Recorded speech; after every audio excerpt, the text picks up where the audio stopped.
In the early 1990s, Uganda almost entirely relied on imports from Asia to fulfill its vegetable oil needs. Imports involved high shipping or trucking costs over the long inland road from Mombasa to Kampala. However, this changed drastically after the introduction of palm oil growing in 2006 on Kalangala district. It takes 1.5 years to raise the seedlings. And then when the seedling is ready, mature, to be planted, it takes another 3.5 years for the seedling to start bearing fruit. At 4 years now is when the fruits are ready for harvesting.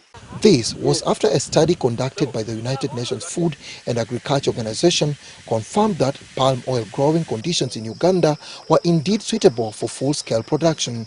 Oil palm growing in Bugala Island is commended for uplifting the livelihoods of the island community, which had previously totally relied on fishing for a living.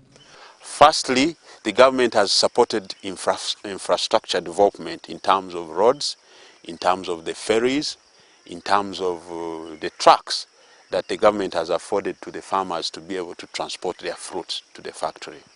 And that's a welcome gesture.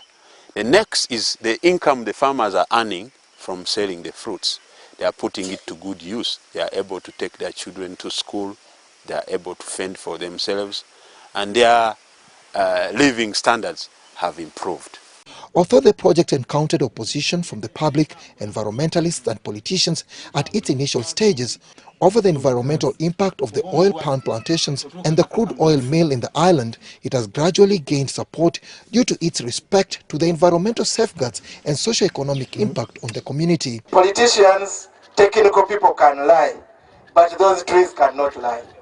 If you can look at those green trees, they have a message to tell you that the people in Kalangala are surely protecting, we are protecting our environment.